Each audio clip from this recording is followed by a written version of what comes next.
₹5,000 20% की दर से 5 सालों का मिश्र धन कितना होगा। ठीक है, मोहन ने ₹5,000 20% की दर से लिया था और 5 सालों में जो उसका भुगतान करना होगा वो कितना करना होगा, यही क्वेश्चन बोला है। 5 सालों का मिश्र धन कितना होगा या क्या होगा, कुछ भी। दूसरा क्वेश्चन यहीं पर दिया हुआ है, कोई व्यक्ति ₹10,000 का साधारण ब्याज ₹2,000 तो 2 सालों में देता है। ठीक है, ब्याज जो है ₹2,000 है, 2 सालों का, 2 सालों का देता है। ठीक है, तो बताएं दर क्या होगा। ठीक है, आपको यहाँ से रेट निकालने के लिए बोल रहा है और यहाँ से अमाउंट निकालने के लिए बोल रहा है। ठीक है, तो आइए, जो शुरू वाला वीडियो नहीं देखे होंगे, जो वन शॉर्ट वीडियो था, तो यहाँ पे देखिए, समझ में आ जाएगा एक ही वीडियो से। ठीक, तो साधारण ब्याज का जो फॉर्मूला होता है वो क्या होता है, पहला क्वेश्चन हम लोग बना रहे हैं। ठीक है, एक ही फॉर्मूला से सारा साधारण ब्याज को खत्म करना है, कोई लेंदी पेंदी नहीं करना है। ठीक है, तो फॉर्मूला होता है जो साधारण ब्याज का होता है P गुने T गुने R बटा में 100, यही ना होता है। अब मोहन ने ₹5,000 20% की दर से लिया था। ठीक है, तो मिश्रधन निकालने के लिए बोला। तो मिश्रधन क्या होता है, मिश्रधन उसको कहते हैं जो आप जो रकम दिए हैं उसको और ब्याज के साथ जोड़ के जब हम किसी को देंगे उसी को मिश्रधन कहते हैं। अगर हम किसी से ₹1,000 लिए हैं पैसा, ठीक है, तो ये तो मूलधन हो गया। मूलधन का मतलब होता है जो रकम आप किसी को दे रहे हैं वही मूलधन होता है। अब जो 1,000 दिए हैं हम किसी को, तो ऐसा तो नहीं है कि वो 1,000 ही चुकावेगा, इसमें कुछ ना कुछ बढ़ के चुकावेगा। चाहे तो ₹100 बढ़ा के चुकावे, चाहे तो 200 चुकावे, चाहे तो ₹300 बढ़ा के चुकावे। तो हम लोग 1,000 तो देंगे ही, साथ में 200 है देना है या 300 देना है, वो भी जोड़ के देंगे, तो उसी को हम लोग मिश्रधन कहते हैं। बात समझ में आ गया। चलिए आगे बढ़ते हैं। तो अगर हमको साधारण ब्याज अगर आ जाएगा, यानी कि ब्याज हम लोग को तो यही कहते हैं, तो अगर ब्याज आ जाता है तो मूलधन में जोड़ देंगे, मूलधन में जोड़ देंगे तो आपका आंसर आ जाएगा। तो SI कितना दिया हुआ है, नहीं दिया हुआ है, यही तो निकालना है, निकाल के इसमें जोड़ देंगे, आंसर आ जाएगा।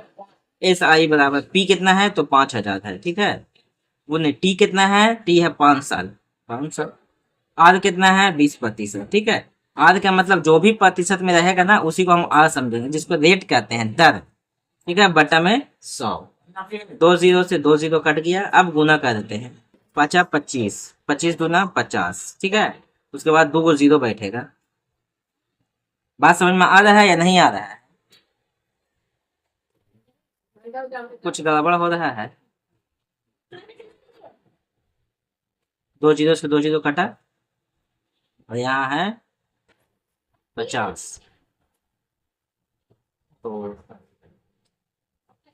5 गुना 10, 10 पचे 50, 2 जीरो। हाँ ठीक है, यानी इतना ही आपको वो सिंपल इंटरेस्ट भी देगा 5 साल में, यानी 5,000 आपका पैसा दिया हुआ है और ₹5,000 आपको वो ब्याज देगा। तो बताइए इस प्रकार टोटल पैसा कितना देगा, अमाउंट कितना देगा, यानी कि जो आपका ब्याज है वो और जो प्रिंसिपल है मूलधन, दोनों को जोड़ेंगे तो कितना आया, यहाँ से 5,000 प्लस 5,000 बराबर कितना हो जाएगा, 10,000। ठीक है, यानी 5 साल में आपका पैसा कितना हो जाएगा, डबल हो जाएगा। ठीक है, उसी प्रकार एक दूसरा क्वेश्चन भी दिया हुआ है।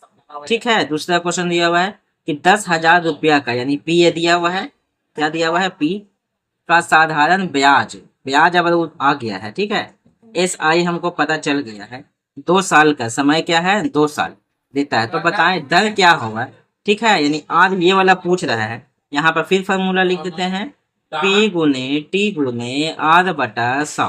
ठीक है, SI कितना आया, SI आपका आ चुका है यहाँ पे 2,000। ठीक है, 2,000 जो आया है ना SI, तो कितना के दर से आया है, कितना आप कितना उस पर चार्ज कर रहे थे कि हाँ आपको इतना साल में इतना देना होगा, इतना प्रतिशत की दर से देना होगा। ठीक है, तो P है कितना, 10,000। ठीक है, 10,000। P कितना दिया हुआ है, 2 साल। R नहीं पता है, लिख देते हैं बटा में 100। 3 जीरो से 3 जीरो कट गया, 1 जीरो से 1 जीरो भी कट गया, 2 पचे 10 भी कट गया। ठीक है, अब क्रॉस मल्टीप्लाई करेंगे तो R बराबर 5 दूना 10%, यानी कि वो जो चार्ज हमको किया था 5 कितना साल का, 2 साल में 10% के 10 हमको दिया होगा, तभी ब्याज हमको ₹2,000 मिला, ₹10,000 पे। ठीक है,